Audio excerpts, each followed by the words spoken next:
en los webinars de la Fundación de GEN el último jueves de cada mes. Esta tarde tenemos con nosotros un tema un poquito diferente. No se trata de algo asistencial o terapéutico relacionado con la enfermedad, sino otro tema también de máximo interés, que es el tema legal, de todo aquello relacionado con las cuestiones que puedan ser interesantes para pacientes de Parkinson, en general para pacientes de enfermedades crónicas, pero bueno, obviamente nosotros estamos dirigiéndonos a pacientes de Parkinson. Para este tema de tanto interés, que es todo el tema de los derechos que tienen los pacientes, los trámites, cuestiones prácticas también que puedan ser interesantes, hemos pedido a Diego Capón, que es un abogado de reconocido prestigio de aquí de Galicia, que nos haga por una guía para pacientes de Parkinson y por otro lado pues tener este webinar un poco para que nos cuente en primera persona el contenido de esa guía y hacerlo lo más comprensible y de una manera práctica posible. Bienvenido, Diego, es un placer tenerte aquí. ¿Cómo estás? ¿Qué tal, Pacho? Muy bien, ¿qué tal vosotros? Pues muy bien, encantados de tenerte por aquí. Bienvenido. Antes de nada, Diego, cuéntanos un poquito en 5 minutos tu currículum como abogado, un poco tu historia personal, un poco para conocerte un poquito antes de entrar en tema. Pues nada, bueno, soy abogado desde hace 25 años. Mi inicio sobre todo pues fue, digamos, de modo generalista, ¿vale? No de forma especializada, pues en todos los ámbitos. Yo creo que como empezamos todos los abogados, tocando todos los palos y aceptando todo lo que nos entra, ¿no? Pues luego sí que es cierto que me he ido especializando un poco. A raíz también, pues bueno, estoy vinculado a una asesoría y entonces sí que es cierto que entran una serie de cuestiones más específicas, pues relativas, por ejemplo, a todo esto que vamos a tratar hoy, pero también cuestiones de mucho de herencias. Y bueno, pues ha sido digamos, el paso de los años el que me ha llevado a especializarme en estos temas, ¿no? Perfecto, perfecto. Sé de buena tinta porque estudiamos juntos la carrera de Derecho. Sé de buena tinta que eres un grandísimo abogado y bueno, la guía que has hecho para nosotros es espectacular. Os recomiendo a todos los que queráis profundizar más en los temas que vamos a ir hablando esta sesión. Esta guía está colgada ya en la web de la comunidad de GEN para los que queráis después del webinar o en cualquier momento echarle un ojo. Digamos que tiene todo lo que vamos a hablar hoy, pero bueno, desgranado, por escrito y con todos los detalles, ¿vale? Pero lo que queremos hacer hoy es tener una conversación con Diego para que nos cuente un poco, que nos transmita un tema que es complejo y que es amplio, pero que nos lo haga de la manera más sencilla posible, que él es perfectamente capaz. Diego, resúmenos en 3 minutos un poco cuál es el contenido de esta guía o dicho de otra manera, ¿qué es lo que tiene que saber un paciente de Parkinson con respecto a los temas legales? ¿Qué puede hacer? ¿Qué derechos tiene? ¿Cómo debe enfrentarse a esto? Primero un resumen, ¿no? ¿Qué es lo que tiene esta guía? ¿Qué es lo que debemos saber? Bueno, esta guía lo que tiene, yo creo que es un poco eso, lo que tú decías, ¿no? Todas las situaciones que nos podemos encontrar o las que nos queremos encontrar incluso, ¿no? Para ver todas las posibilidades que tenemos, tanto en derechos, pues eso, esas posibilidades que tenemos en todos los ámbitos, a nivel sanitario, a nivel administrativo, a nivel judicial y todas las situaciones que se me pueden generar, todos los derechos que puedo tener frente a terceros, ¿no? Esto, a su vez, estos derechos llevan un poquito a situaciones concretas de procedimientos administrativos o judiciales que al final nos pueden llevar a que esos derechos se concreten en cuestiones concretas, en una pensión, en un reconocimiento de una discapacidad o de una dependencia, o a solicitar y obtener unas medidas de apoyo para cuando pues, mi capacidad, digamos, jurídica se vea de alguna manera pues mermada, ¿no?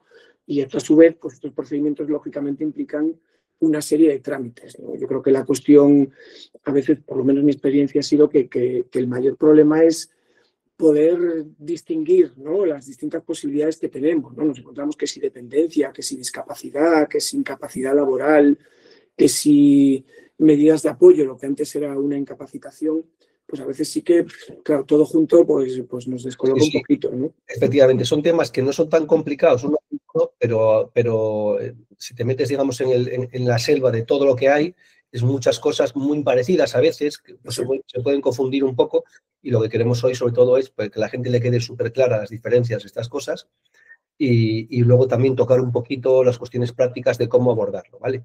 Pero antes de empezar, te hago una pregunta muy concreta que a mí me parece muy bonita. ¿A qué tiene derecho, según nuestro sistema jurídico, ¿no? Según en España, nuestro sistema jurídico español, a qué tiene derecho un paciente crónico? Bueno, primero que tiene derecho a todo lo que tiene derecho, lógicamente, un paciente, que no sea crónico, ¿no? Cualquier paciente, digamos, hasta el que tenga una gripe, ¿no? Tenemos una serie de derechos, más que nada de ámbito sanitario, ¿vale? Pues casi cómo nos enfrentamos a cualquier tipo de relación con un hospital, por decirlo así de una manera un poco bruta, ¿no? Pues, bueno, pues derecho al consentimiento informado, a revocar ese consentimiento informado, etcétera, etcétera, ¿vale? Es decir, sobre todo, el paciente de una enfermedad crónica lo que tiene derecho es a llegar a una situación de igualdad, ¿vale? Tengo derecho a que no existan ningún tipo de barreras, ya no arquitectónicas, sino también administrativas, de trámites y lo que sea, que a mí me puedan limitar por la situación concreta que yo tenga.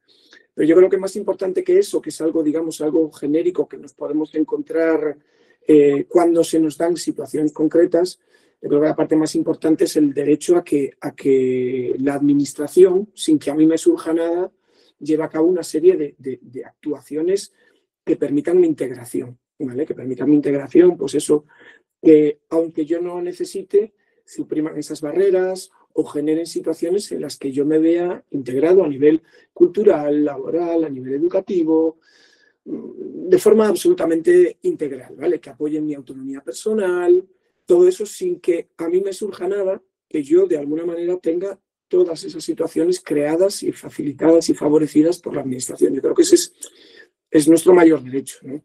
Sí, es un derecho, es fácil de decir y luego difícil de llevar a la práctica, ¿no? Muchas veces los pacientes, sobre todo, sabemos en el caso del Parkinson, por ejemplo, que una cosa es lo que dice la ley y luego otra cosa es lo que conseguir esos derechos en la práctica es difícil, pero sí, en definitiva, lo que estás diciendo es que al final la ley lo que quiere es que el paciente pues no tenga mayor trabas que una persona que está sana, sino que esté perfectamente integrado en la sociedad y pueda desarrollar su vida con la mayor independencia posible, ¿no? Exacto.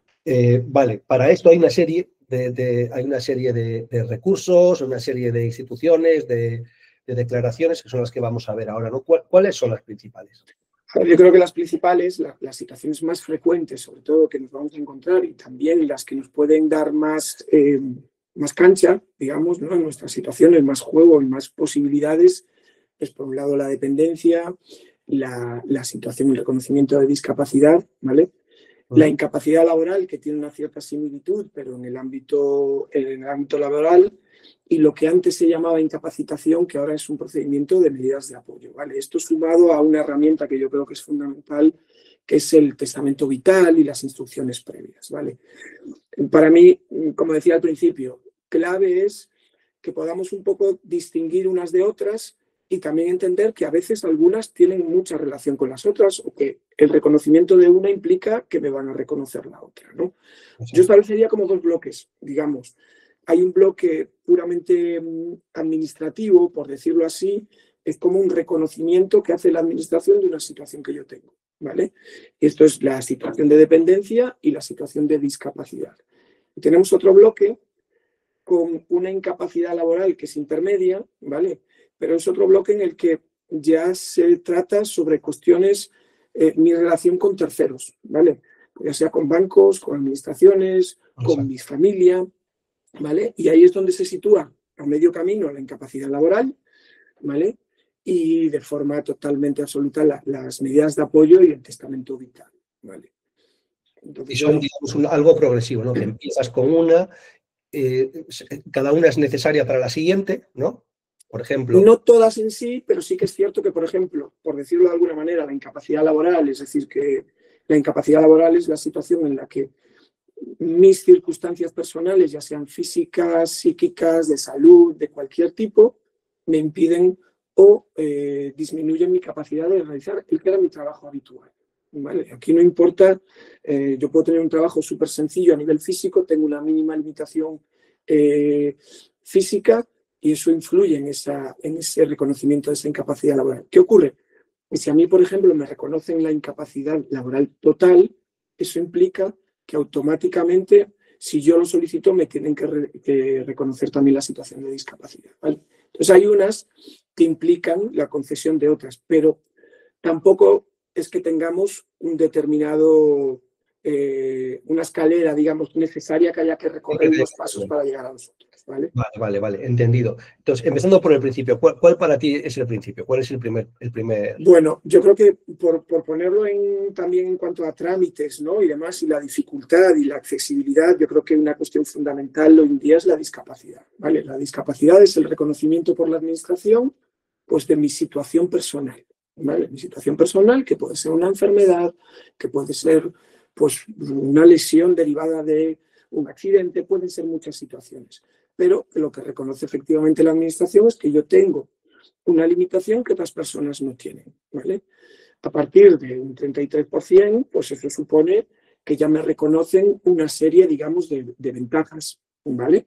La administración dice, oye, usted efectivamente tiene estas condiciones de salud, digamos, por decirlo así, y yo le voy a reconocer, pues, unas ventajas fiscales, o pues no va usted a pagar impuesto de circulación, pues en renta va a pagar menos cantidades, cosas muy prácticas, ¿no? Pues va a poder usted aparcar en estas plazas destinadas de forma especial, es decir, una serie de ventajas, pero son cuestiones frente a la administración, ¿vale? Y el que otorga la discapacidad es la administración, no es ni el Es la juez, administración, la comunidad autónoma.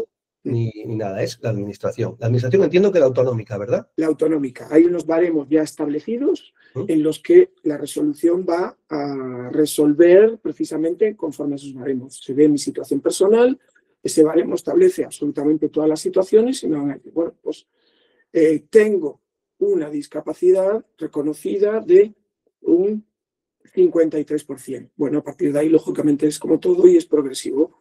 Si me reconocen una discapacidad de mayor grado, pues tendré acceso, digamos, a unas ventajas. Digamos que lo más visible son las ventajas fiscales, ¿no? Pero bueno, son una gran cantidad de situaciones que me reconoce la administración, insisto, siempre frente a la administración, no frente a terceros particulares. Por eso también la pongo en primer lugar porque es, digamos, de un trámite más sencillo, ¿no? Normalmente esto es algo, pues que no, adelantándome un poco a lo que comentabas antes, que no es necesario normalmente un abogado, un notario, ni absolutamente nada. Yo acudo, aunque quien resuelve es la comunidad autónoma, acudo a mi ayuntamiento, al trabajador social, que es ya el que va a tramitar, el que me va a indicar la documentación, el que me va a acompañar en todo el proceso. Y es una cuestión básicamente médica, ¿vale? No es una cuestión jurídica. Si yo tengo esta situación que reconoce el baremo, a mí me tienen que reconocer este grado de discapacidad, ¿vale? Y en consecuencia, estos beneficios, digamos. Vale, aquí en este caso dices, no necesitamos un abogado, no necesitamos un notario, es un trámite relativamente sencillo, pero a veces pues podemos no estar de acuerdo con la resolución o puede torcerse un poco el expediente por cualquier motivo. En ese caso, Diego, entiendo que ahí es cuando sí podríamos necesitar a lo mejor pues un abogado o lo que sea, ¿no? Correcto, sí, ahí tendríamos pues en primer lugar que recurrir en vía administrativa, ¿vale? Siempre con base médica, es decir, no solo un abogado que nos prepare ese recurso, sino también vamos a necesitar, pues normalmente médicos, pues existen médicos especialistas en lo que se llama daño corporal, que me harán un informe y que tratará de contradecir lo que ha dicho la administración, porque insisto, es una cuestión médica. Aunque vamos a necesitar un abogado que le dé forma a ese recurso, ¿vale? También necesitaremos este informe médico privado. A partir de ahí, lo normal es que si en un primer momento la administración nos lo ha denegado o nos ha dado un grado inferior al que consideramos, lo normal es que, lo habitual, es que con ese recurso que planteemos obtengamos también un no por respuesta, ¿vale? Y tengamos que recurrir al procedimiento contencioso administrativo, que ahí sí ya es obligatorio, absolutamente obligatorio, comparecer en su caso como abogado. Vale, o sea que en el caso de que la segunda resolución sea negativa, tenemos la posibilidad de ir a la vía judicial. Exacto. Vale. Aquí el problema para mucha gente muchas veces suele ser que todo esto pues, se retrasa, ¿no? Que entre la situación que se produce médica, pues en este caso la enfermedad de Parkinson, hasta que hay un reconocimiento, muchas veces pues, se tarda, ¿no? Ahí pues poco podemos hacer, ¿no? Pues con la administración hemos topado. Sí. Bueno, pues suele ser un procedimiento más o menos largo y a veces... Sí, sí, a ver, nosotros tenemos desde la resolución, lo más, digamos, lento en sí y que no podemos controlar es esa resolución. Es cierto que existen unos plazos para esa resolución y que si no se dicta la resolución en un plazo determinado, nosotros podemos recurrirla por lo que se llama silencio administrativo, es decir, oiga, usted, administración, tenía 3 meses para resolver, no ha resuelto, doy por hecho que me la está denegando, entonces ya me voy al juzgado, ¿vale? El juzgado de lo contencioso dentro de la lentitud de los juzgados es de los más rápidos, ¿vale? Entonces, lo más lento es el primer proceso. El primer proceso, el propio de la administración. Exacto, que ahí, por desgracia, tenemos muy poco control. Pues no se puede hacer nada, efectivamente. Y bueno, esta situación de discapacidad produce una serie de ventajas que ninguna es a lo mejor estratosférica, pero todas juntas, bueno, suponen una serie de apoyos que, bueno, que suman, ¿no? Desde el derecho a tener eso, pues la reserva que hay de empleo para las personas con discapacidad, tanto la administración como las empresas, ¿no? Efectivamente, sí, sí. Hay un 2% de reserva obligatoria a nivel laboral en empresas, lo mismo en oposiciones. Bueno, tenemos todo tipo de situaciones, lo que decía, unas ventajas fiscales, pues también en cuestiones de residencias, de centros de días, hay un acceso, digamos, preferente. Influye también, a su vez, la discapacidad en la situación de dependencia, ¿vale? Si yo tengo reconocida la discapacidad, lógicamente, mi grado de dependencia o las ayudas que determinen la dependencia, de la que hablaremos ahora, pueden aumentar, ¿vale? Claro. Pero sí que son pues cuestiones no enormes, pero que muchas de ellas son muchas, digamos, ¿no? Y en muchos ámbitos y que lógicamente sí que es cierto que cambia entonces, mucho. Para un paciente de Parkinson, lo primero que tendría que hacer es pedir la discapacidad, ¿no? Sí. Normalmente, ¿no? En la mayoría de los casos sería lo razonable, ¿no? Sí, lo razonable yo creo que discapacidad y dependencia al mismo tiempo. Vale, vamos a hablar ya de la dependencia. Cuéntanos, discapacidad, ya la hemos visto, dependencia. ¿Qué tiene de la discapacidad? Partamos de la situación que hablábamos de la discapacidad. ¿Cuál es mi condición específica, mi situación concreta? ¿Vale? La dependencia va un poquito más allá. A partir de esa situación es cómo le puedo yo ayudar, ¿vale? Es decir, esta situación implica que tengo una dependencia de terceros, que esos terceros pueden ser familiares, pueden ser agentes externos, pueden ser instituciones o lo que sea, y lo que me va a reconocer el grado de dependencia es el acceso precisamente a todas esas situaciones. Pues que pueda ir a una residencia, a la que a lo mejor por mi situación económica, pues a lo mejor no tendría derecho a acudir, digamos, o a un centro de día, o a tener teleasistencia, o a tener asistencia de profesionales médicos en mi domicilio, o incluso recibir determinadas cantidades porque una persona, bien externa, bien incluso alguien de mi familia, yo necesite que me ayude en mi día a día. Normalmente, ¿quién te da la dependencia? Te la concede también la administración, ¿no? También. Ahí en ese sentido es exactamente lo mismo que hemos dicho de la discapacidad. Es una relación simplemente directa con la administración, ¿vale? No frente a terceros, y me la da la comunidad autónoma. Y también la dependencia, lo mismo, lo que hemos dicho sobre qué necesidades tenemos de trámite o qué profesionales necesitamos, siempre iniciamos a través del trabajador social, del asistente social del ayuntamiento, pues porque no nos supone un coste, porque es mucho más rápido, porque tiene muchos más recursos y porque realmente además no necesitamos en ese primer instante recurrir a ningún otro profesional. No es necesario, no nos va a aportar de entrada nada más. Vale. Y la dependencia, si nos conceden la dependencia, esa ayuda económica que nos pueden llegar a dar, la da la propia administración autonómica. Sí, ahí ya digo. Hay grados de dependencia, ¿vale? Hay distintos grados de dependencia.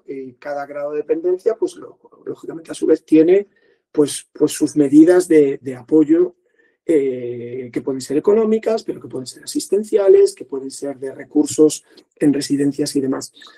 Quizá lo más visible o lo más conocido es el tema de la cantidad que se abona, pero bueno, esa cantidad, ya digo, puede ser, pues yo tengo un familiar que se tiene que dedicar específicamente a mí, viene esa cantidad, recibo esa cantidad, pero esa cantidad también puede ser para sufragar parte de mi ingreso en una residencia, puede ser para que un profesional de la administración venga a darme sesiones de rehabilitación o una persona que duerma conmigo.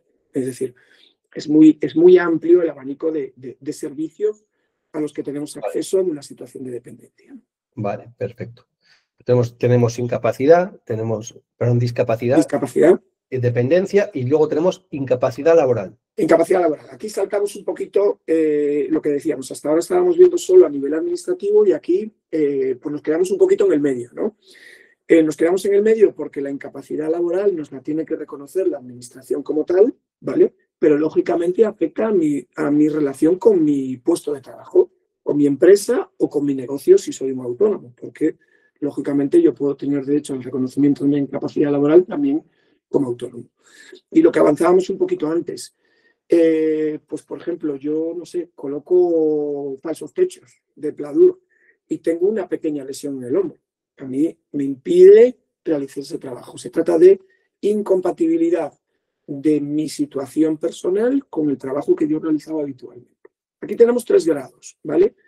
3,25, que es la incapacidad laboral parcial, la total, la absoluta y la gran invalidez, ¿vale?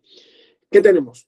La incapacidad parcial es simplemente pues que no es totalmente incompatible lo que yo tengo con mi trabajo, pero me limita de alguna manera, ¿vale? ¿Qué supone aquí? ¿Qué me reconoce si me reconocen la incapacidad laboral? Pues me van a dar una indemnización a tanto alzado de 24 mensualidades de mi base reguladora y además van a obligar de alguna manera a la empresa a que busque otra situación, otro empleo, otro puesto en el que yo pueda seguir trabajando. Una pregunta, Diego. ¿La adaptación del puesto de trabajo solo viene de la incapacidad laboral o también viene de la discapacidad? También, sí. Ahí también viene, efectivamente. También puedo pedir la adaptación del puesto de trabajo, ¿no? Sí, es cierto. No lo mencioné antes y tienes toda la razón, que también es una situación que afecta a nuestro trabajo. Sí. Vale. Quizá es más directo, ¿vale? Con el reconocimiento de la incapacidad laboral parcial, porque como va referido a mi puesto de trabajo, digamos que ya hay una resolución que estudia cuál es mi puesto de trabajo, cuál es mi situación, etcétera, ¿vale? A partir de ahí tenemos la incapacidad permanente total, que es yo este trabajo no lo puedo hacer, ¿vale? La consecuencia, digamos, más clara es el reconocimiento de una pensión, ¿vale? La pensión va a ser en un principio de un 55% de mi base reguladora y a partir de ahí puede llegar hasta el 75%, ¿vale? ¿Cuál es la especialidad de esta incapacidad permanente total? Primero, lo que decíamos antes, si a mí me reconocen la incapacidad permanente total, quiere decir que me tienen que reconocer la discapacidad. No que me la reconozcan automáticamente. Quiero decir, yo no puedo dar por hecho que cuando me reconocen la incapacidad permanente laboral ya tengo el reconocimiento de discapacidad. Pero si yo solicito la discapacidad, solo tengo que decir, mire usted, ya ha habido un procedimiento administrativo en el que han determinado mi incapacidad laboral total y por lo tanto tienen ustedes que reconocerme la situación de discapacidad, ¿vale? Y tengo esa pensión. Pero esto no implica que yo no pueda trabajar de ninguna manera, ¿vale? Yo le puedo decir a la Seguridad Social, voy con el ejemplo que decíamos antes, yo coloco pladur y mi hombro no me permite colocarlo, pero a lo mejor puedo ser conserje en un edificio, por ejemplo, ¿vale? Le digo a la administración, tengo la opción de este empleo, ¿vale? ¿Declara usted la compatibilidad? Si me la declara, que en estas situaciones las debería declarar, ¿vale? Pues yo seguiré cobrando mi pensión y podré desarrollar este trabajo, ¿vale? Vale, la pensión, la cuantía de la pensión se ve afectada porque tú tengas un trabajo, un nuevo trabajo diferente. No tiene nada que ver. Es decir, el incremento al 75% normalmente es por una situación de ser mayor de 55 años, simplemente, ¿vale? Entonces ahí sí que no influye. A partir de ahí, la posible incapacidad laboral absoluta es lo mismo. Yo no puedo desempeñar mi trabajo habitual ni ningún otro. No puedo desarrollar ningún otro, ¿vale? Y entonces, pues me reconocen una pensión del 100% de mi base reguladora. Y la incapacidad, la gran invalidez, ¿vale? Es la misma situación en la que yo no puedo desarrollar ningún trabajo, incapacidad absoluta, pero además necesito de terceras personas y necesito de una serie de, por ejemplo, reformas en mi vivienda, por ejemplo, ¿vale? Entonces, además de esa pensión, me tienen que... Estaríamos hablando casi de un tema de dependencia, ¿no? Porque al final... Sí, es que ahí nos vamos a la situación de dependencia. Ojo, son compatibles, ¿eh? Son Claro. absolutamente compatibles.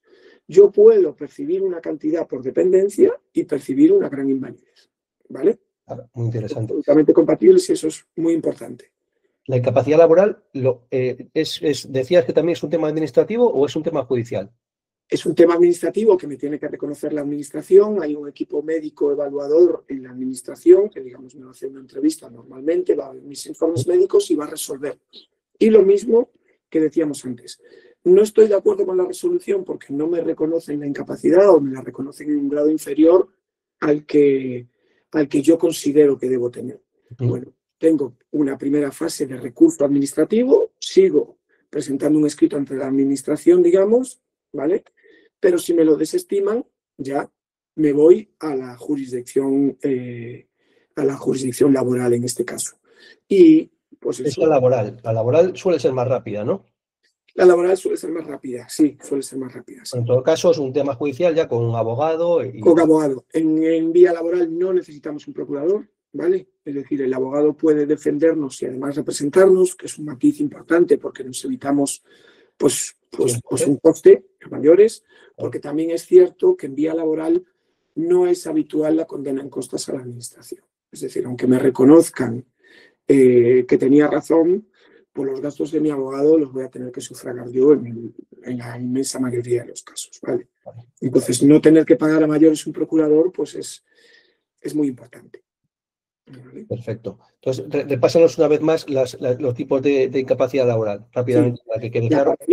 La parcial que me permite seguir trabajando, digamos, en lo que era mi trabajo, pero con especialidades, me tienen que resituar en mi trabajo y me van a dar simplemente una cantidad tanto alzado, 24 mensualidades, y continúo con mi trabajo. La total, no puedo hacer mi trabajo, el que era mi trabajo habitual, y aquí no hay limitación de tiempo, quiero decir, pues yo he podido ser, pues no lo sé, soldador toda mi vida y llevo un año de abogado, ¿vale? Se tiene en cuenta la que es mi profesión habitual en el momento en el que yo hago la solicitud y en el momento en el que se da mi situación de incapacidad. La incapacidad laboral total, lo que implica, ya decías, una pensión de entre un 55 y un 75, ¿vale? Y la posible compatibilidad con otros trabajos siempre que lo declare la Seguridad Social, ¿vale?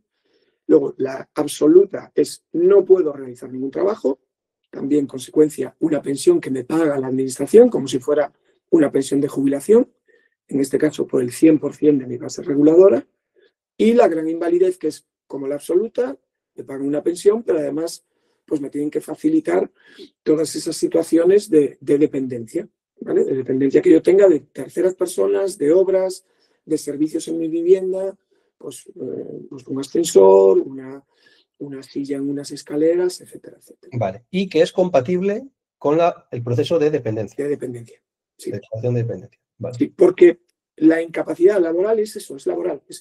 No puedo realizar un trabajo, más allá de que para mi día a día necesite de una persona, ¿vale? Y eso es donde rige la dependencia. Aquí es mi trabajo. Vale, pero en el caso de la gran invalidez, estás hablando de un tema que es incapacidad laboral total, más unos asuntos que ya exceden el tema laboral, ¿no? Porque... Efectivamente, sí, pero bueno, pero digamos que tiene su origen en mi imposibilidad de hacer un trabajo, de hacer cualquier trabajo, ¿vale? Vale, entendido. Vale. A todos los que nos estáis escuchando ahora, ya veis que es un tema apasionante, pero con bastante miga. Como hacemos siempre en los webinars, en los últimos 15-20 minutos del webinar vamos a responder a las preguntas que queráis, ¿vale? Con lo cual, para hacer preguntas, en lugar de levantar la mano y cosas de estas, tenéis en la pantalla, abajo a la derecha, pues 9 puntitos, un cuadradito hecho de unos puntitos, pincháis ahí y ahí tenéis un menú para hacer preguntas, ¿vale? Como habéis hecho otras veces. Todas las preguntas que tengáis, ya sabéis que son bienvenidas, intentaremos darle respuesta a todas. También deciros, para los que no estabais al principio, que todo esto que estamos hablando está en una guía que ha redactado también Diego, que es espectacular, que está en la comunidad de GEN, en el apartado de recursos informacionales, ¿vale? Donde están el resto de guías para pacientes y todas estas cosas pues vienen ahí en la guía, ¿vale? Es una guía larga y muy detallada, pero hoy lo que queríamos es contar todo esto de la manera más pragmática y más fácil de entender posible. Por eso, si tenéis preguntas y si tenéis dudas, no os quedéis con las dudas, hacerlas y Diego intentará, en la medida de lo posible, pues resolverlas todas, ¿vale? Ok, pues continuamos. Hemos hablado de discapacidad, hemos hablado de dependencia, hemos hablado de incapacidad laboral, ¿vale? 3 cosas que son diferentes, que tienen áreas que se solapan un poquito, pero que son cosas diferentes, ¿vale? Cada una tiene su porqué, cada una tiene su procedimiento y tiene su necesidad. Las 3 son procedimientos que no requieren estrictamente de un abogado, ¿vale? Porque se tramitan directamente contra la administración a través de trabajador social, pero en caso de que se compliquen y de que haya pues, recursos, etcétera, etcétera, o que no estemos de acuerdo con lo que está pasando, pues bueno, pues es donde viene bien pues, el apoyo de un abogado especialista. O, por supuesto, si queremos recurrir la sentencia o la resolución y queremos ir a un juez, ¿vale? Nos salimos de lo que es la vía administrativa y vamos a la vía judicial. Y para eso siempre es necesario pues, un abogado, ¿vale? Entonces tenemos estas 3 cosas, discapacidad, dependencia, incapacidad laboral. ¿Y qué más cosas hay, Diego? ¿Qué más cosas de interés tenemos? Pues hay una muy importante que ya nos vamos, digamos, al otro extremo, que son las medidas de apoyo, ¿vale? Igual no nos suena mucho lo de medidas de apoyo porque hasta hace no mucho tiempo se hablaba de incapacitación, ¿vale? De incapacitar a una persona, ¿vale? Que todos se parecen mucho las palabras. Incapacidad, incapacidad laboral, discapacidad, Sí, sí. incapacitación. Por eso yo creo que han cambiado un poco el término, que da un poco lugar a confusión, ¿no? Incluso Sí. entre expertos y después, que todo se llama igual. Sí, ¿Qué es la incapacidad antigua o la actual medidas de apoyo? ¿Qué viene siendo esto? Bueno, a ver, entrando un poco en lo que tú comentabas de este término que está ahí en todas partes, que es la capacidad, ¿no? Tenemos la discapacidad, que es mi situación, pues eso, frente a determinadas cosas muy concretas. Tenemos la incapacidad laboral, que es en mi trabajo, digamos, y tenemos lo que antes era la incapacitación. ¿Por qué? Porque venía siempre de una resolución judicial, ¿vale? Aquí ya la administración, digamos que queda fuera. Bueno, la Administración de Justicia interviene, pero no me refiero a, pues eso, a la Xunta o a la comunidad autónoma de aplicación, ¿no? Sino que es un juzgado el que siempre ha de resolver esto en primera instancia, ¿vale? Entonces, ¿cuál es la cuestión? Bueno, pues mi capacidad de relacionarme frente a terceros, ¿vale? La posibilidad de que si voy a un banco, realmente el trámite que haga, yo sea consciente y esté capacitado para hacer ese trámite por mí mismo, para gastar dinero, para pagar, para votar, para contratar el teléfono, una línea telefónica, cualquier situación de mi vida privada, pero frente a terceros, ¿vale? Esto es un poco lo que era la incapacitación antes, pues situaciones en las que pues mi capacidad no solo, digamos, psíquica, sino también mi capacidad sensorial, en muchos casos, pueda implicar situaciones en las que yo necesite lo que ahora se llaman esas medidas de apoyo, ya sea una persona que tome decisiones por mí. Por entenderlo, se considera que una persona antiguamente incapacitada o ahora que requiere medidas de apoyo, se considera que esa persona ya no es capaz de, digamos, de tomar decisiones y esas decisiones pueden afectar a terceros, ¿no? Exacto. Que tenga que ver, por ejemplo, con el tema económico, patrimonial o con decisiones pues, vitales importantes, pues esa persona necesita que alguien le ayude para que frente a terceros esas decisiones puedan surtir efecto, ¿no? Que nadie nos diga, no, es que yo estaba contratando con este hombre y es que escribió no sé qué, como está ciego, pues no se dio cuenta de que escribió la firma mal, ¿no? Claro. O como si estamos hablando, o como si contrato con un borracho que no está en ese momento, que no es dueño de sí, o si contrato con un menor, que tampoco es una persona que tampoco tiene capacidad de hacer algunos actos, ¿no? Pues una persona por enfermedad puede llegar a esta situación, ¿no? Exacto, sí, yo creo que el ejemplo claro, o digamos el más expresivo es el del menor, ¿no? Por suerte yo creo que ha cambiado en el sentido de decir, todos tenemos capacidad, absolutamente todos, pero igual algunos necesitamos unas medidas de apoyo, ¿vale? Que puede ser una persona o pueden ser esas medidas. Un menor puede tener clarísimo que quiere tomar una decisión en determinado sentido, pero igual necesita pasar por un determinado proceso. Hay una garantía mayor, ¿no? Se pone Exacto. una garantía de que para que haga las cosas bien, que tenga una ayuda, ¿no? Exacto, exacto. Lo que antes era un tutor, ¿vale? Básicamente es un procedimiento judicial en el que normalmente los familiares de la persona en cuestión le dicen al juzgado, oiga, hay esta situación, o incluso es que he ido al banco, o mi familiar ha ido al banco y no le permiten retirar dinero, o quería vender una determinada propiedad y el notario no se lo permite. Entonces, ¿qué le decimos al juzgado? Le decimos, pues esta persona necesita unas medidas de apoyo, que por ejemplo puede ser lo que antes era un tutor, que ahora se llama curador, que es exactamente lo mismo. Es decir, una persona que o bien me acompañe en mis decisiones o bien tome decisiones por mí. ¿Vale? Entonces es un procedimiento judicial en el que simplemente se presentan una serie de informes médicos, un informe judicial con muchas garantías, porque va a intervenir el Ministerio Fiscal en defensa de esa persona, porque yo a lo mejor puedo ser, mi padre puede estar en esa situación, pero el juez no tiene por qué saber si yo estoy actuando en defensa de mi padre o no. Entonces el Ministerio Fiscal siempre va a intervenir. Hay una garantía siempre, digamos, el sistema judicial pone ahí una persona que es el fiscal como garantía de que nadie está abusando de esta persona que está en una situación un poquito de vulnerabilidad, ¿no? Es lo más vulnerable porque a lo mejor está enfermo, porque es mayor, o porque es menor, o por lo que sea. Exacto. Entonces, hay que tener unas garantías con esa persona. Exactamente. Y en ese procedimiento es relativamente sencillo, pues eso, se hace esta petición y simplemente se presentan los informes médicos a través de un abogado y procurador, en este caso, ¿vale? Y nada, el juzgado lo que va a hacer en primer lugar es, digamos, entrevistar, por decirlo de alguna manera, a la persona de la que se dice que necesita medidas de apoyo, ¿vale? Si está en una residencia, hará una videollamada. Si está en casa, pues tratará en la medida de lo posible de que esa persona acuda al juzgado y esté en una entrevista con el juez y el Ministerio Fiscal. No van a intervenir abogados que puedan de alguna manera tener cualquier tipo de interés. Hace esa primera valoración el juez y el Ministerio Fiscal. Y a continuación siempre se escucha a los familiares directos, ¿vale? Pues mis hijos los van a escuchar porque a lo mejor un hijo considera que la persona adecuada para ser mi curador es él, el otro considera que es otra persona. Entonces lo que se va a tratar es de, primero, decidir qué medidas de apoyo necesito, ¿vale? ¿Qué medidas de apoyo concretas necesito? Porque pueden ser muchísimas o pueden ser muy poquitas. Hay situaciones en las que simplemente se dice, pues no tiene ahora mismo la capacidad para regir su patrimonio. En el resto no necesita un curador, pero para esto sí. Ese curador va a tener unos controles, ¿vale? Va a tener que presentar anualmente unas cuentas y decir, pues tenía estos ingresos, ha tenido estos gastos, esto ha sido así, para que se pueda fiscalizar.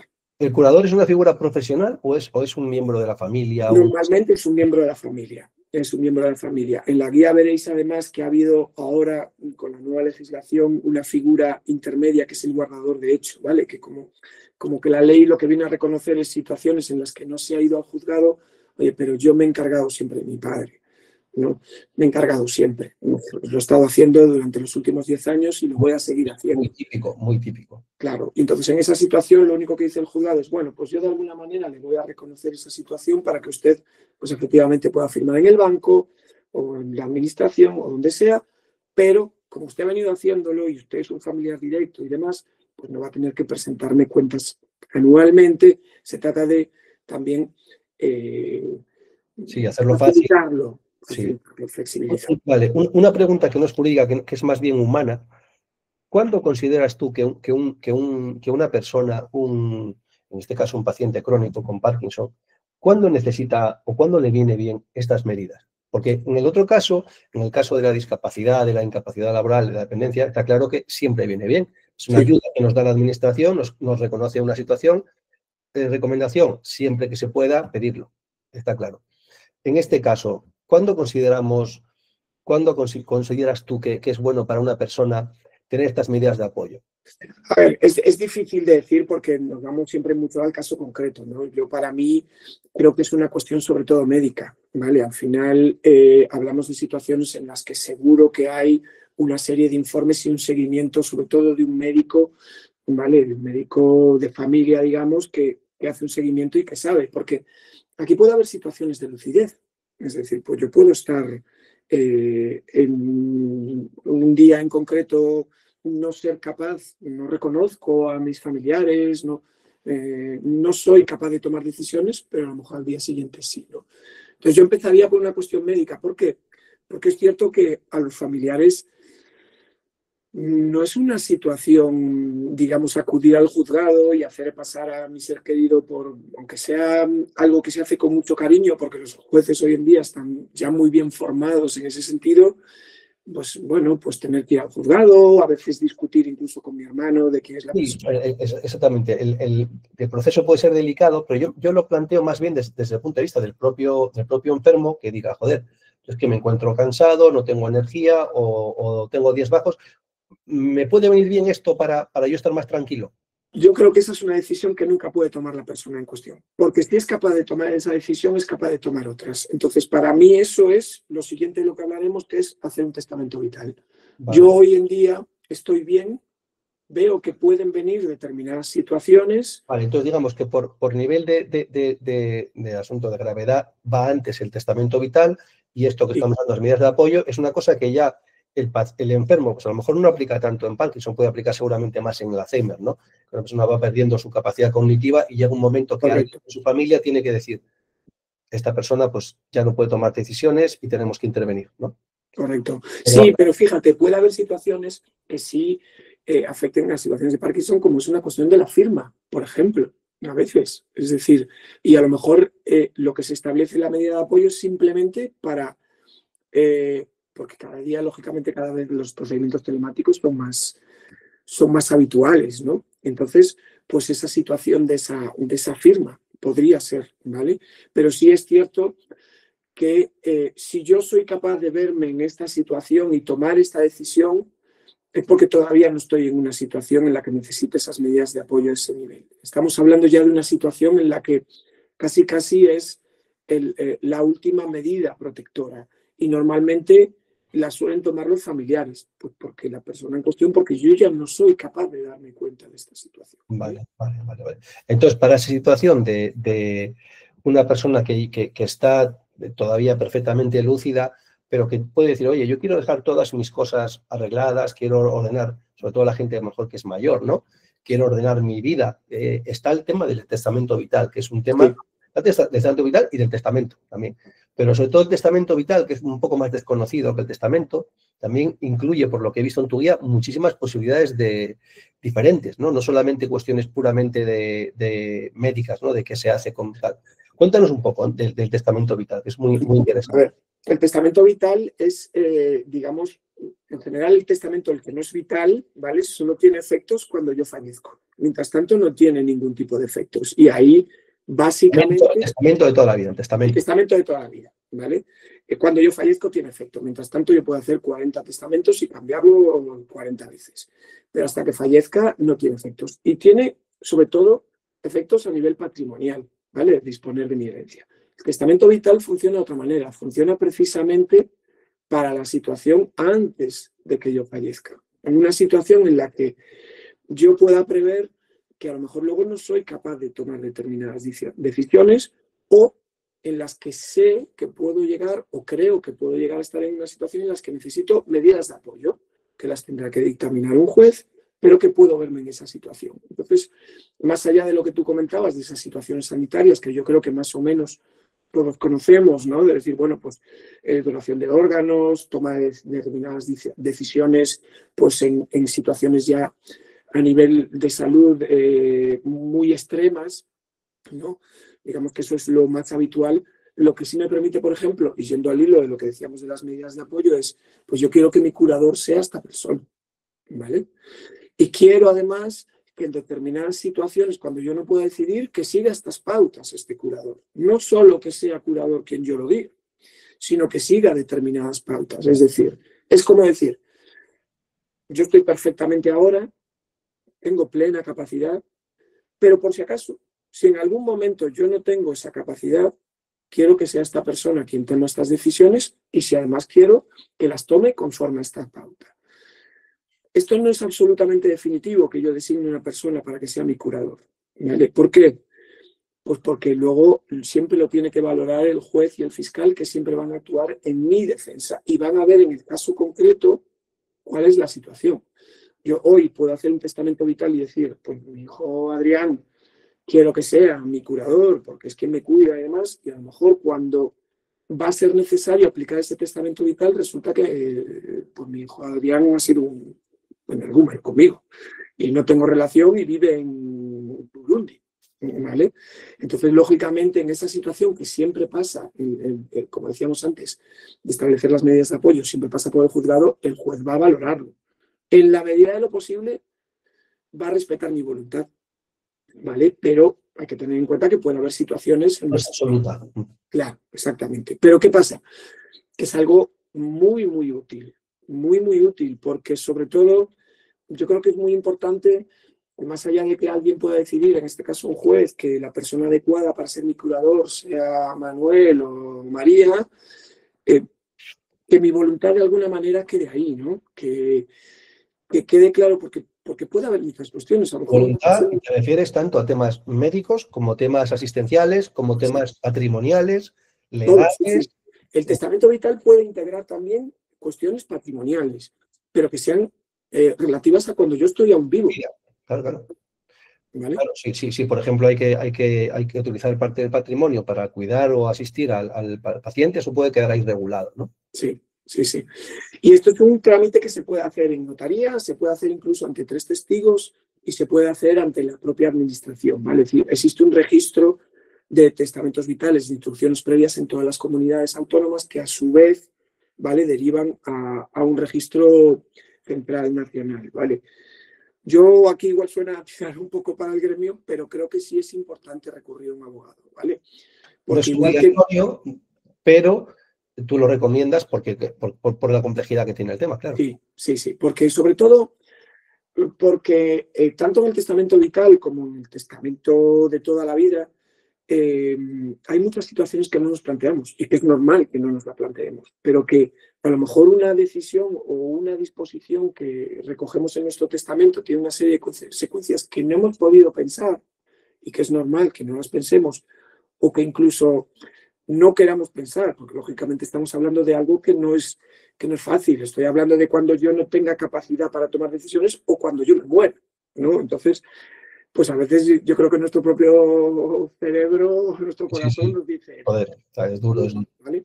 Entonces sí que creo que es importante porque creo que es la única situación en la que podemos tener un cuadro completo, ¿vale? De todas las posibilidades que pueda haber y no solo de las posibilidades, sino de las decisiones que tomamos, qué consecuencias tienen. Sí, es un poco organizar tu vida en varios aspectos, quedarte tú tranquilo para cuando no tengas la capacidad de manejarte por ti mismo. Efectivamente. Que no es poco, pero como bien dices, a nadie le apetece pensar en eso, ¿no?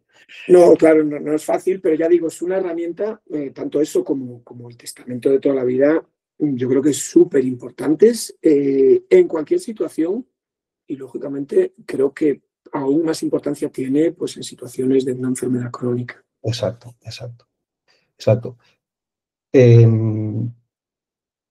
¿Nos queda algo por hablar? Te lo digo porque tenemos un montón de preguntas. ¿Nos queda algún tema por ver? A ver, podríamos ver un poco el tema. Lo que pasa es que yo creo que es demasiado amplio y que yo creo que esto que de los testamentos en general, porque sí que tiene su incidencia, pero no está tan directamente relacionado con una situación de una enfermedad crónica. Dale 2 minutitos al tema del testamento, por dejar claro, ya que estamos hablando, es muy interesante de este tema, ¿no?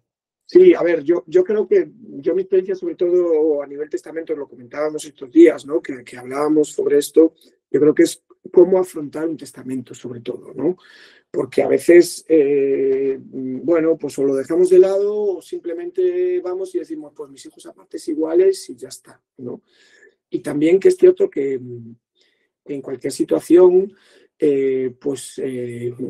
nuestro primer pensamiento es, pues yo tengo que ser lo más justo posible, ¿vale? Y creo que a la hora de hacer un testamento hay que ser justo con uno mismo, ¿vale? Y tenemos una única limitación, que es la legítima de nuestros hijos, de nuestro cónyuge, ¿vale? Que tenemos que respetar determinados porcentajes. Es decir, yo hay una parte de mi herencia que le tengo que dejar a mis hijos. Pero a partir de ahí el testamento nos puede permitir muchísimas cosas más. Es cierto que no va a tener una eficacia sobre nosotros mismos, porque ya digo, hasta que yo fallezca no va a servir de nada, Claro. ¿vale?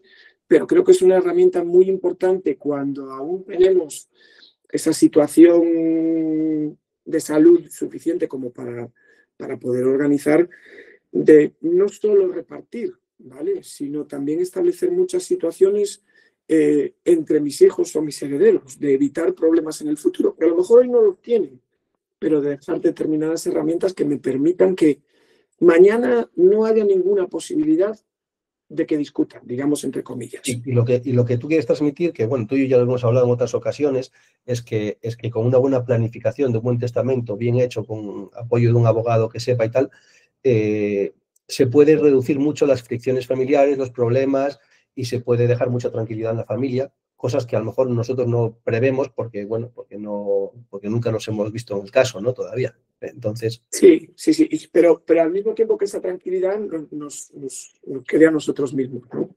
Por lo que decía, de que queremos ser extremadamente justos, queremos llegar a situaciones casi totalmente objetivas que no podemos, pero sí en el sentido de decir, bueno, pues yo he visto toda la situación, todas las posibles situaciones que se dan a día de hoy y me quedo tranquilo en el sentido de que he aprovechado todas las herramientas que hay, que son muchas, y que aunque parezca que un testamento es le dejo a mis hijos iguales o esto tal, es que hay muchísimo más. Hay recursos ahí legales para hacer cosas bien hechas. Creo que es algo muy importante hacer un testamento, sí. Vale, con esto hemos visto un poco la mayor parte de lo que está contenido en la guía de recursos jurídicos para enfermos de Parkinson, ¿vale? Como sabéis, la guía está colgada ya en la web de la comunidad de GEN. Ahora vamos a hacerle un poco las preguntas que habéis ido dejando por escrito aquí para Diego, ¿vale? Y a ver si las encuentro. Aquí está, vale. Paqui Ruiz nos pregunta, dependencia, si las empresas acreditadas no disponen de terapeutas para la autonomía personal, a pesar de tenerla aprobada, no me la abonan. Listas de espera en todo caso. Paqui, ¿esto es una pregunta o es una afirmación? Es que Paqui, se lo digo así porque es amiga, entonces, dice, a pesar de tenerla aprobada, no me la abonan, porque las empresas acreditadas no disponen de terapeutas para la autonomía personal. Claro, es que claro, aquí ya estamos hablando de un tema muy de la práctica. Dice, pues que sí, la teoría es una cosa, pero luego en la realidad es tozuda. Aquí se puede hacer algo. Si nos vamos a la medida estrella, digamos, ¿no? O a la más conocida, que es el abono de una determinada cantidad, bueno, esto nos podemos encontrar es como el paro o como una pensión de jubilación, ¿vale? Es decir, la cuestión clave es el reconocimiento. A partir de ahí es cierto que en materia de dependencia hay unos retrasos enormes, mayores o menores según la comunidad autónoma en concreto, pero ahí poco podemos hacer más allá de dar un poco la lata. ¿Por qué? Porque si tardan 6 meses, a mí esos 6 meses me los tienen que abonar exactamente igual, ¿vale? Y en determinados casos, incluso si el retraso es notorio, pues me tendrán que pagar intereses. En otras situaciones, bueno, sí que es cierto que yendo un poco a extremo, hay situaciones en las que da pie a que se pueda reclamar una responsabilidad patrimonial de la administración por un funcionamiento adecuado. Si a mí me reconocen una ayuda que es que una persona me asista todas las noches en mi casa, por ejemplo, y esa ayuda no llega durante un año y eso me genera, pues no lo sé, una situación determinada, unos gastos o incluso, pues eso, una situación aún más grave, pues yo podría decir, oiga, ustedes me reconocieron esto, tenían que haber prestado esta asistencia, no lo han hecho, me ha causado estos perjuicios y voy a una responsabilidad patrimonial. El problema es que hay mucha jurisprudencia, sobre todo el Tribunal Supremo, que establece que la tardanza, los retrasos de la administración por una cuestión de medios no implican directamente una responsabilidad patrimonial. Entonces ahí, por desgracia, no hay... Sí, se han cubierto bien. Sí, no hay una solución o algo que nos ayude, ya digo, más que, pues lógicamente, ir presentando, pero no mucho más. Vale. Fanny Rivadomar nos pregunta, hablaste de incapacidad laboral parcial y comentaste 24 mensualidades. ¿Qué quieres decir? Pues que, vamos a ver, por compararlo, ¿no? A lo mejor porque sea más claro, si me dan una incapacidad total, me van a dar una pensión. Todos los meses me van a pagar una determinada cantidad, el 55 o el 75 mi base reguladora, como si tuviera una pensión de jubilación, ¿vale? En la incapacidad parcial no. En la incapacidad parcial no me van a dar, porque yo voy a seguir trabajando en casi en las mismas condiciones. Es decir, incluso a lo mejor sigo haciendo lo mismo, pero mi empresa me tiene que adaptar mi puesto de trabajo para que lo pueda seguir haciendo. Entonces me dan una cantidad, ¿vale? Me dan un importe, una indemnización. Una vez. Exactamente, una vez por Ya importe. se calcula con las mensualidades, ¿no? Exactamente. Con las 24 mensualidades. Exactamente, pero no voy a tener derecho a una pensión. Pero es bastante, 24 mensualidades, 2 años de salario. Sí. La base reguladora no es el salario exactamente, Bueno, sí, correcto. Pero sí, también es una cantidad que puede ser importante, efectivamente. Vale, perfecto. Ana Artis nos dice, soy paciente de Parkinson, jubilado, implantado de electroestimulación, tengo uso semanal de fisio, no soy dependiente. ¿Puedo pedir ayuda a mi ayuntamiento? Siempre se puede pedir ayuda, es decir, la dependencia siempre se puede solicitar, ¿vale? A partir de ahí lo que decíamos antes, es una cuestión básicamente médica. En la dependencia hay también un baremo específico que establece pues, todas las situaciones médicas que se puedan dar y asigna, digamos, un determinado grado a esa situación médica. Esa situación médica incluso es diferente según mi edad, etcétera, etcétera, ¿vale? Entonces, obviamente siempre la cuestión es, ¿estoy en el grado suficiente como para que se declare mi dependencia? Porque aquí no es solo mi situación personal, que es digamos, la propia de la discapacidad. Yo estoy en este momento de esta manera y esto implica pues, que ustedes me dejen aparcado aquí, que no tenga que pagar renta, que no tenga que pagar impuesto de circulación, que tenga derecho a una determinada reserva de puestos de trabajo, etcétera, etcétera. Pero la dependencia es, yo dependo de, ¿vale? Mi situación implica un grado más. En mi caso puedo tener lo mismo que tú, Pachu, y en mi caso tener una dependencia mayor, por lo que sea, porque tengo otros condicionantes, pero a lo mejor, digamos que mi enfermedad o mi lesión es la misma que la tuya, me dan y nos dan la misma discapacidad, pero la dependencia es diferente, ¿vale? Por múltiples circunstancias. Vale, pero aquí estoy diciendo no soy dependiente. Aquí lo que tendría que hacer es pedir la dependencia.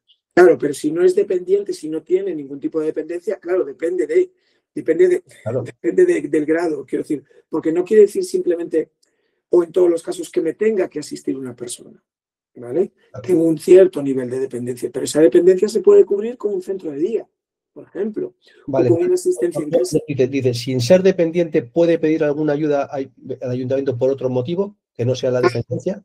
Bueno, después claro, hay ayudas, ayudas no contributivas incluso, ¿vale? Que no tienen nada que ver con esa determinada situación. Claro. Sí, efectivamente. Hay, digamos, para situación de discapacidad, de incapacidad, de dependencia, que no son situaciones muchas veces en las que yo tenga una determinada cotización previa, entonces sí que hay ayudas no contributivas, sí, efectivamente. Y que lógicamente, más que vayan a hacer que me lo concedan en determinado grado, ¿vale? O con unos complementos a mínimos, etcétera, etcétera. Perfecto, vale.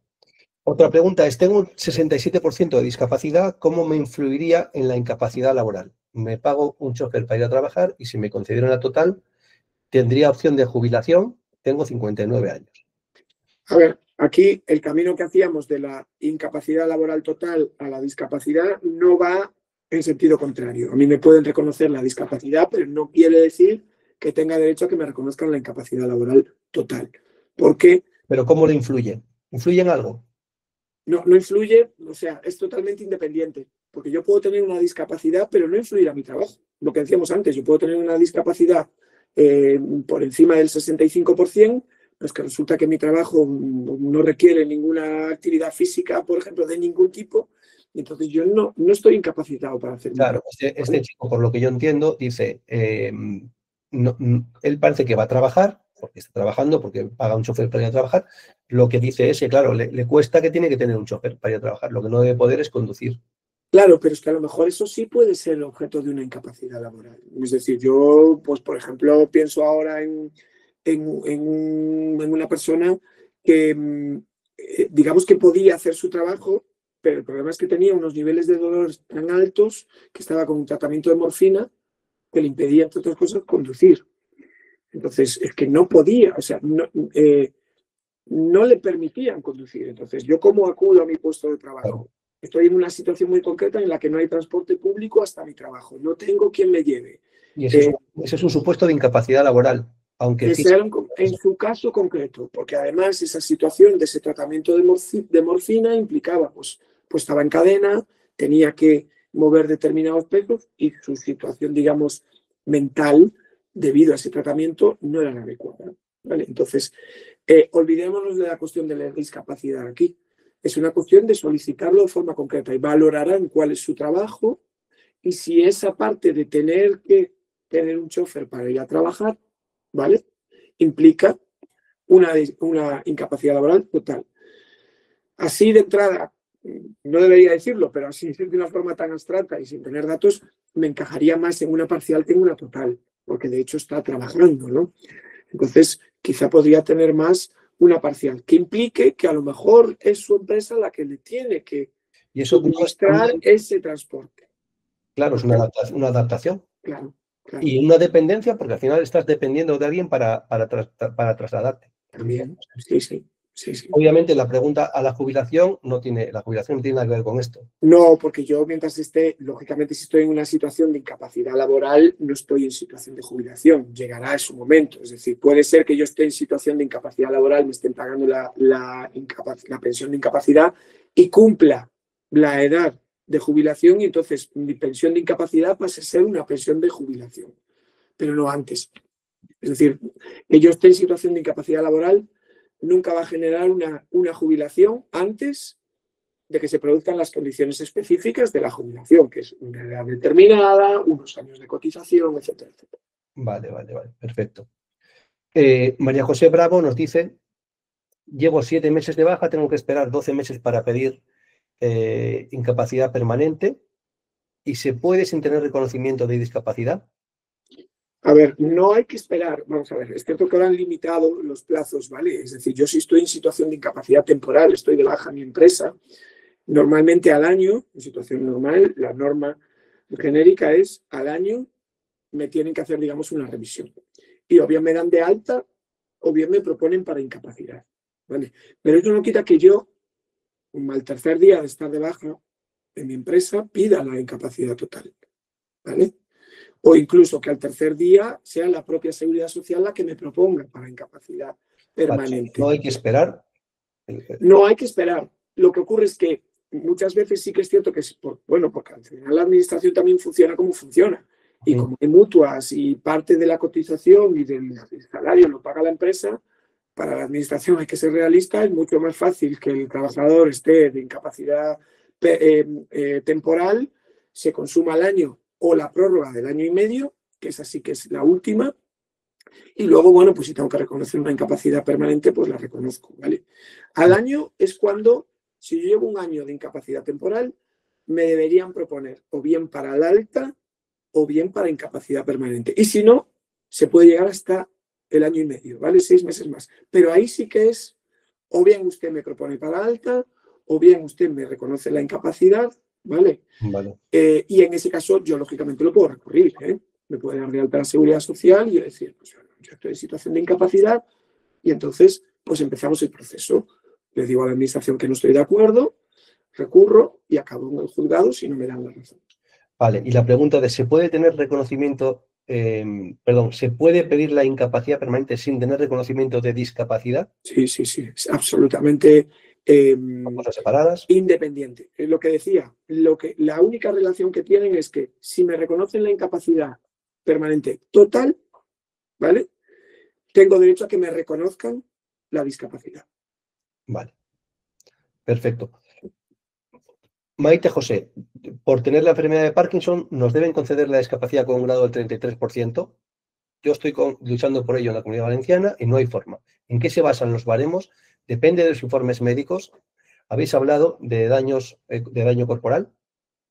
Sí, se basa en informes médicos, es decir, los baremos, tened en cuenta que recogen, digamos, casi todo tipo de situaciones, ¿vale?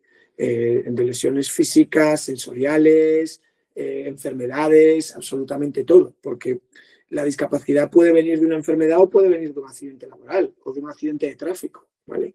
Y a partir de ahí hay grados, ¿vale? Yo ahí no me gusta tampoco meterme mucho en ese caso. ¿Por qué? Porque es una cuestión médica y yo no soy médico. Y ¿vale? caso por caso, además, que no todo el mundo que tiene enfermedad de Parkinson, que esto lo sabemos muy bien nosotros, está igual. La enfermedad de Parkinson es muy, muy, muy variable y entonces pues hay que ver cómo está la persona en concreto, ¿no? Claro, lo que decíamos del daño corporal es que, bueno, hay una serie de profesionales, digamos, privados, ¿vale? Que se llaman especialistas en daño corporal y que llevan este tipo de situaciones, ¿vale? Hacen informes para la incapacidad laboral, para la discapacidad, para la dependencia. ¿Por qué? Pues porque nos ven y tienen mucho conocimiento sobre los baremos que se tienen en cuenta, ¿no?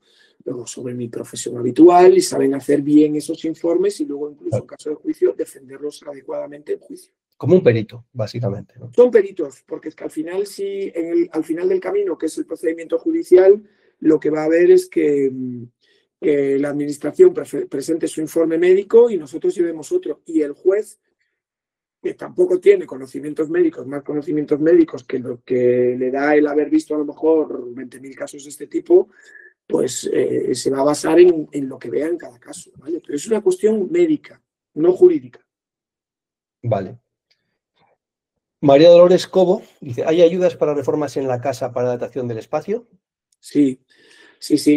Bueno, más allá de que haya ayudas genéricas, hay ayudas dentro de estas medidas que decíamos, ¿no? Por ejemplo, incapacidad laboral, la gran invalidez. Pues la gran invalidez implica, ¿vale? Que si es necesario, pues se realicen reformas. ¿Qué ocurre? Ahí ya tenemos que ver cómo se produce esa situación de gran invalidez, ¿vale? Porque puede venir de una enfermedad, como puede ser el caso del Parkinson, ¿vale? O puede venir de un accidente laboral. Entonces, eso va a tener, digamos, el origen de esa reforma, pues va a depender de cada caso. Claro, vale, perfectamente explicado. Vale, Alfonso Martínez dice, llevo después de 3 años esperando la incapacidad, ahora me conceden un 20%. Un abogado me lo va a recurrir y encima fui al tribunal médico y me dicen que con la operación de ECP me voy a curar. Tengo 53 años y soy de Alicante. A ver, uno de los problemas que más se repiten a nivel de incapacidad laboral, y esto pasa además a nivel judicial también, es un criterio que suelen tener los jueces, ¿vale? Y es que si yo tengo posibilidad si yo tengo, digamos, en el horizonte una determinada operación, ¿vale? Que pueda suponer, pues, que mi situación personal, las lesiones, las secuelas que pueda tener, puedan revocarse, ¿vale? O puedan sanarse, pues lo habitual es que no nos concedan la incapacidad, ¿vale? ¿Por qué? Porque hay esa posibilidad. Lo cierto es que la legislación es muy clara y si yo estoy hoy en situación de incapacidad, me la deberían conceder, ¿vale? Sí, Si luego en 2 años, claro, si luego en 2 años a mí me hacen una operación y es súper exitosa y yo todos estos problemas ya no los tengo y ya no tengo esta incompatibilidad con mi trabajo, podrán revisar mi incapacidad. Pero lo cierto es que si esa operación está más o menos cercana y es algo que se prevé en los informes médicos como algo ya no posible, sino probable, lo cierto es que los jueces suelen tender a eso. Sí que es verdad. Vale, una cosa es la teoría y una cosa es la práctica. Claro. Vale, seguimos con las preguntas. Tenemos un montón, a ver si nos da tiempo a ver la mayoría. Hoy es el día que más preguntas hemos tenido de todos los webinars. esta pregunta es muy interesante. Ante un eventual deterioro cognitivo por Parkinson, ¿puede la persona con Parkinson en forma anticipada determinar quién será su persona de apoyo para tomar sus decisiones, si eventualmente es necesario? ¿Es posible solicitarlo voluntariamente y en forma anticipada para evitar conflictos familiares? ¿Entiende? Sí, totalmente. Testamento vital. Lo que hemos hablado del testamento vital. Yo veo, pues yo tengo un determinado diagnóstico, sé que, bueno, pues que en determinadas fases o en determinados momentos mi situación puede llegar ahí y yo pues hago esta designación de esta persona que yo creo que es la ideal y lo que decíamos antes y que ha de seguir unas pautas. ¿Puedo establecer las pautas o no?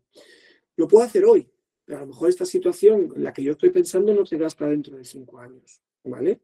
Y el testamento vital, digamos que sí que es cierto que a veces nos sirve para ir al banco, por ejemplo, sin necesidad de que haya un proceso judicial de medidas de apoyo.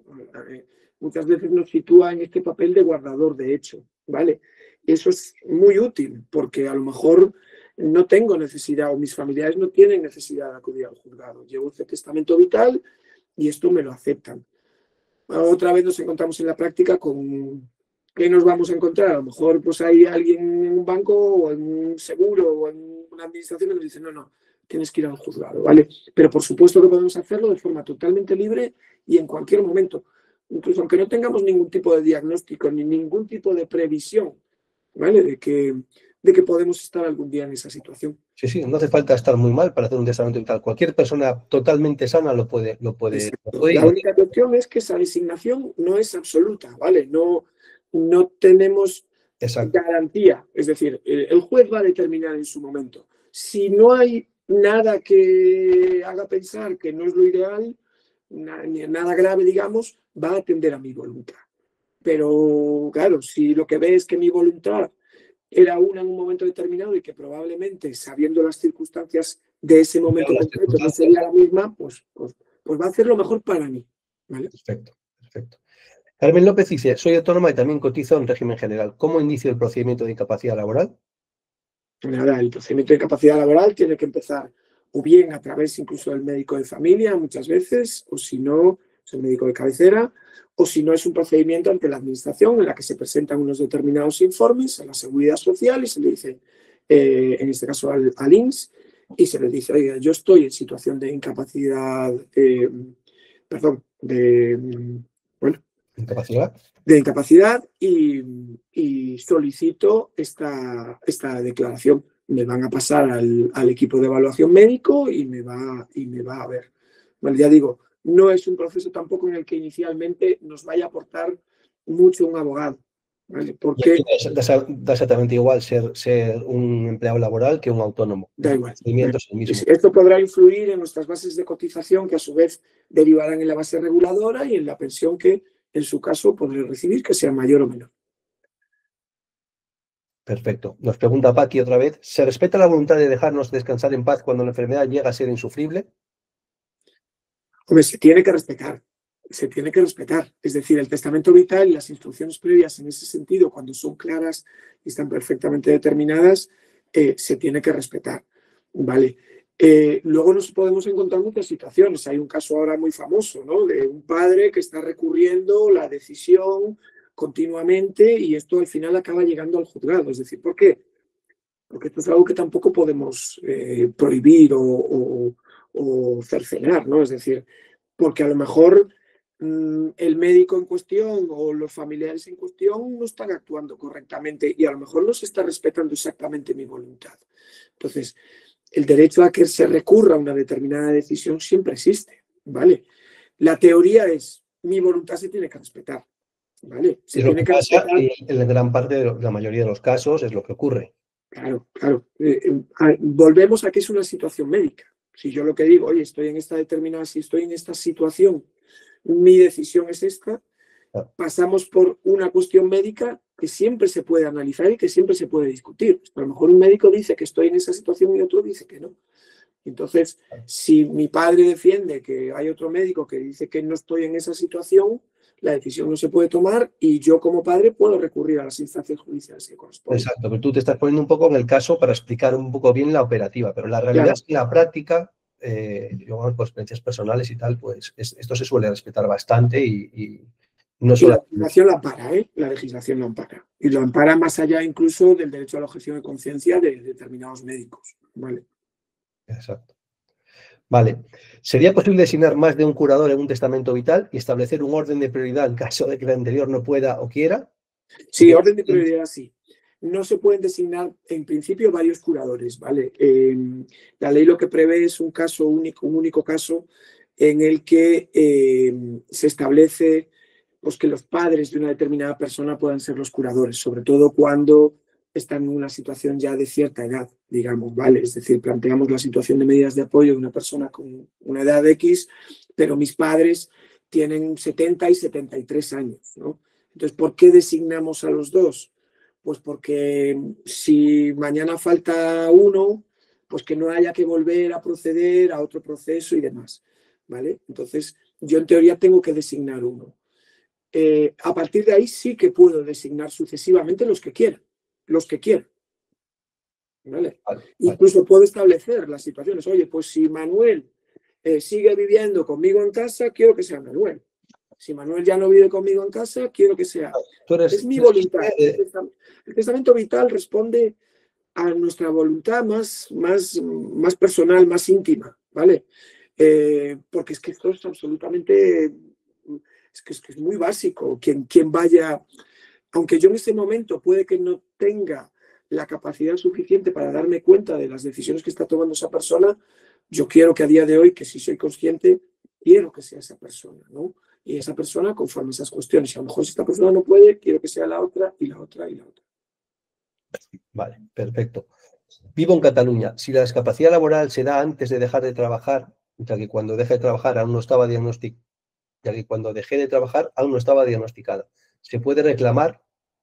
Hay que ver que se esté en una situación de alta o similar al alta, ¿vale? Esto es como el paro, lo que decíamos antes de estas ayudas, de estos subsidios no contributivos, ¿vale? Yo puedo tener derecho a paro y cobrar una determinada prestación si estoy de alta, ¿vale? Pero si no estoy de alta, pues no tengo derecho a esa parte no contributiva. Pues esto es un poco lo mismo. Yo tengo que estar en una situación de alta. La situación asimilada al alta puede ser que esté de baja de incapacidad temporal, puede ser que esté en el paro con una prestación, puede ser que esté trabajando, ¿vale? Pero tengo que estar en una situación de alta o asimilada a alta. Vale, perfecto. Quiero decir, perdón, Pacho, que queda claro. Si yo no trabajo o no he trabajado, incluso, vamos a llevarlo al extremo para que sea un poco más visual, ¿no?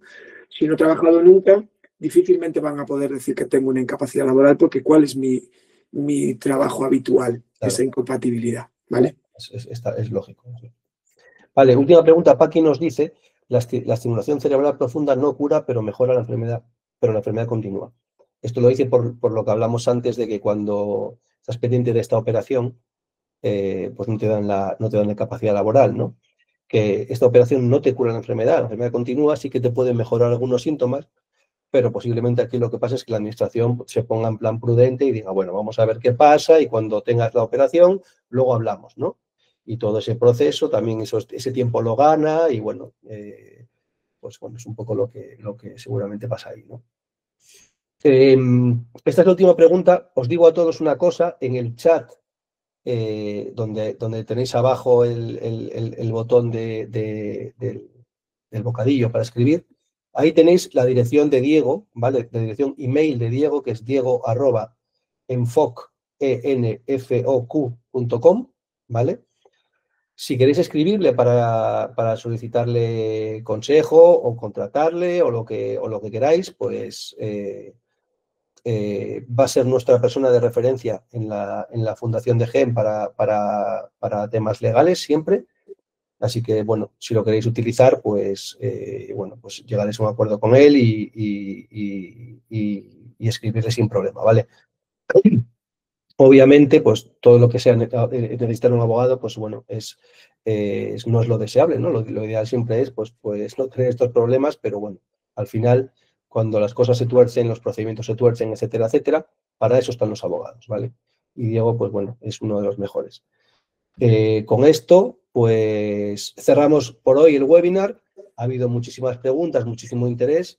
muchísimas gracias a todos por las preguntas, por vuestra atención y nos veremos en próximos webinars. Os queda la guía de todos estos temas en la comunidad, que está subida de hoy, ¿vale? Así como un artículo que también hemos puesto como un resumen un poco a lo que son los contenidos de esa guía. Muchísimas gracias, Diego. Ha sido espectacular la explicación de un tema tan complejo en tan poco tiempo, pero yo creo que nos ha aclarado bastante a todos, a mí el primero. Y nada, pues nada, nos vemos en breve por aquí, ¿vale? Muchísimas gracias a vosotros. Diego.